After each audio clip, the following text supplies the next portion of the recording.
प्रधानमंत्री नरेंद्र मोदी के लक्षद्वीप दौरे के बाद मालदीव और लक्षद्वीप के बीच चर्चा छिड़ गई है। ज्यादातर भारतीय लक्षद्वीप में छुट्टियां मनाने के लिए जाना चाहते हैं, लेकिन सवाल यह है कि क्या लक्षद्वीप मालदीव को टक्कर देने के लिए तैयार है? क्या हम लक्षद्वीप को इस काबिल बना सकते हैं कि सारे भारतीय मालदीव न जाकर के लक्षद्वीप में छुट्टियां मनाएं? तो आइए जानते हैं कि आखिर वो कौन से बदलाव हैं जो लक्षद्वीप में करने की जरूरत है, जिससे भारतीयों की एक फेवरेट डेस्टिनेशन बन जाए लक्षद्वीप। लक्षद्वीप के सागर किनारे की पीएम की तस्वीरें देखने के बाद सोशल मीडिया पर भारतीयों ने प्रशंसा शुरू कर दी है। यहाँ तक कह दिया है कि भारतीयों को अब छुट्टियां मनाने के लिए मालदीव नहीं लक्षद्वीप जाना चाहिए। बस इसी बात से मालदीव के मंत्री तिलमिला उठे। उन्हें डर सताने लगा कि कहीं सच में भारतीयों ने मालदीव आना छोड़ दिया तो उनकी अर्थव्यवस्था बुरी तरह से चरमरा जाएगी। इसलिए लक्षद्वीप को कमतर बनाने की कोशिश में अनाप शनाप बोल गए। इसका खामियाजा भी उन्हें भुगतना पड़ा।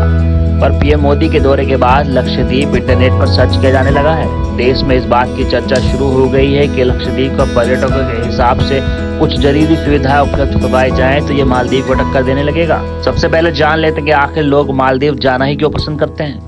भारतीय मालदीव जाना इसलिए पसंद करते हैं क्योंकि वहां पहुंचना आसान है और समय भी कम लगता है। मालदीव वीजा फ्री देश है और भारत से बड़ी संख्या में सीधी उड़ानें मालदीव के लिए जाती हैं। बड़ी संख्या में भारतीय छुट्टियां मनाने मालदीव पहुंचते हैं। इसी समुद्री देश की सारी अर्थव्यवस्था ही पर्यटन पर टिकी हुई है। अगर पर्यटकों का आना जाना कम हुआ तो देश की वित्तीय व्यवस्था पर तगड़ा निगेटिव असर पड़ेगा। केवल 2019 में मालदीव पहुंचे पर्यटकों की संख्या करीब 20 लाख थी। भारत से मालदीव जाने वालों की बात करें तो 2023, 22 और 21 को मिलाकर करीब 7.5 लाख लोग मालदीव की यात्रा कर चुके हैं। मालदीव सरकार के आंकड़े बताते हैं कि वहां की सरकार इसे स्वीकार करती है कि पर्यटकों में सबसे ज्यादा संख्या भारतीयों की है। अब बात कर लेते हैं लक्षद्वीप की। तो मालदीव की ही तरह अपने भीतर लक्षद्वीप काफी खूबसूरती समेटे है।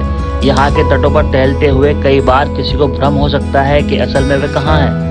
वहाँ भी सफेद रेत के बीच हैं और यहाँ भी जहाँ का लुत्फ उठाते हुए पर्यटक देखे जा सकते हैं। ऐसे में अगर भारत में ही लोगों को मालदीव का आनंद मिलने लगे तो भला बाहर कोई क्यों जाएगा। द्वीप ही देखने हैं तो लक्षद्वीप भी 36 टापुओं का समूह है और मालदीव भी अनेक द्वीपों का ही एक समूह है। देशी विदेशी पर्यटकों को आकर्षित करने के लिए भारत को व्यवस्था में कुछ बदलाव करने होंगे, जिससे अपने ही देश के केंद्र शासित प्रदेश में जाने के लिए भारतीयों को भी परमिट लेना पड़ता है। हालांकि इसका सीधा सा संबंध लक्षद्वीप के लोगों की सुरक्षा से है, फिर भी पर्यटक वहां कम जाना पसंद करते हैं जहां ऐसा झंझट हो। वहीं मालदीव जाने के लिए वीजा तक की जरूरत नहीं पड़ती। इसलिए परमिट व्यवस्था में कुछ ऐसा सुधार हो जिससे पर्यटक आकर्षित हो तो लक्षद्वीप में पर्यटन बढ़ सकता है। लक्षद्वीप के कई द्वीपों पर जाना मना है, केवल सरकार की अनुमति से ही वहां जाया जा सकता है। इसलिए भी वहां जाने से पर्यटक कतराते हैं। दरअसल देश की सुरक्षा के मद्देनजर ऐसी व्यवस्था की गई है, पर पर्यटन को बढ़ावा देने के लिए इसका हल खोजा जा सकता है। लक्षद्वीप केवल 32 वर्ग किलोमीटर में फैला है, जबकि मालदीव इसका 10 गुना बड़ा है। लक्षद्वीप के 10 द्वीपों पर ही आबादी है। ऐसे में पर्यटकों के बढ़ने पर कामकाजी लोगों की जरूरत होगी या फिर सरकार ही कुछ ऐसी व्यवस्था करेगी वहां पहुंचने वाले पर्यटकों को सारी सुविधाएं आसानी से मिल जाएं। लक्षद्वीप के लिए वैसे तो कई फ्लाइटें हैं, लेकिन इनकी संख्या बढ़ाने की जरूरत है। केरल के कोच्चि से करीब 440 किलोमीटर दूर लक्षद्वीप तक जाने के लिए लोगों को और आसान रास्तों की जरूरत महसूस होती है। अगत्ती में हवाई पट्टी है जहां कोच्चि से जाया जा सकता है। इसमें फ्लाइट के 1.5 घंटे लगते हैं। अगत्ती से करावत्ती और कदमत के लिए नाव की सुविधा है। अगत्ती की करावत्ती के लिए हेलीकॉप्टर की सुविधा भी है।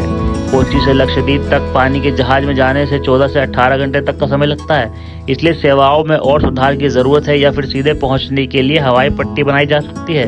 दोस्तों, आप कमेंट सेक्शन में जरूर बताइएगा कि क्या आप लक्षद्वीप जाना पसंद करेंगे या फिर अभी भी आपका फेवरेट डेस्टिनेशन मालदीव ही है।